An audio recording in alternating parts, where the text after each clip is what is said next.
Assalamualaikum warahmatullahi wabarakatuh. Alhamdulillah pada kesempatan hari ini kita bisa berjumpa kembali meskipun hanya daring. Ini ada penjelasan terkait toharoh. Coba silakan dari kedua gambar tersebut kalian amati kira-kira gambar keduanya itu termasuk contoh dari toharoh atau bukan. Nah, pada gambar pertama itu orang yang sedang mandi di sungai, ya, tapi yang kedua itu anak yang sedang berwudu. Keduanya sama-sama bersuci, tapi ada salah satu yang tidak memenuhi syarat. Nah, bagaimana penjelasannya? Yang pertama toharoh. Nah, apa sih itu toharoh? Toharoh secara bahasa adalah bersih atau suci, sedangkan secara istilah yaitu mensucikan badan, tempat maupun pakaian dari najis maupun hadas. Nah, jadi kegiatan mensucikan. Nah, kalau mensucikan berarti yang tadinya kotor menjadi bersih, jadi ada proses. Nah, apa saja prosesnya? Bisa mandi, bisa berwudu dan lain-lain. Nah, mungkin kalian sering setiap hari bahkan ya melakukan toharoh. Kemudian untuk toharoh itu juga mempunyai dalil ya, atau dalil anjuran untuk melaksanakan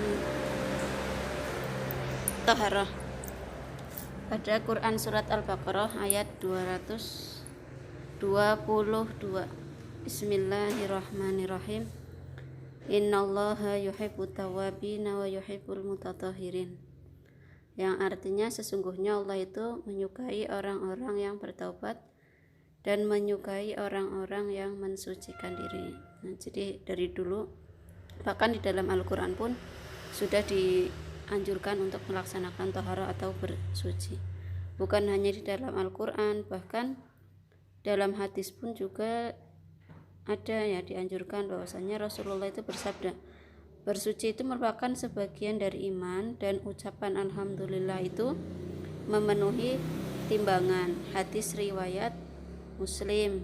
Nah, bagi orang yang tidak menyukai toharoh berarti tidak mengindahkan anjuran Allah dan Nabi-Nya. Kemudian untuk alat atau benda yang dapat digunakan untuk bersuci, yang pertama yaitu benda padat. Benda padat yaitu contohnya bisa batu, kayu ya. Yang penting punya syarat yang pertama yaitu kasar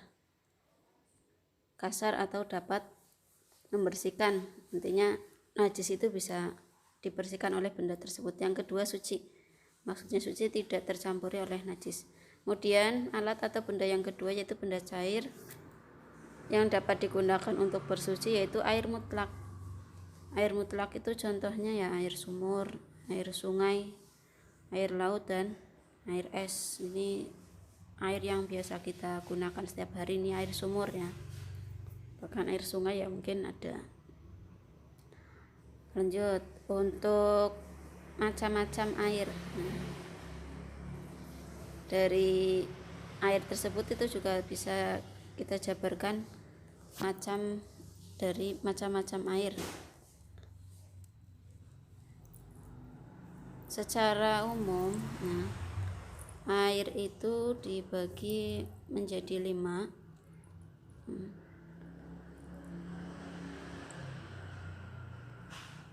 Yang pertama ada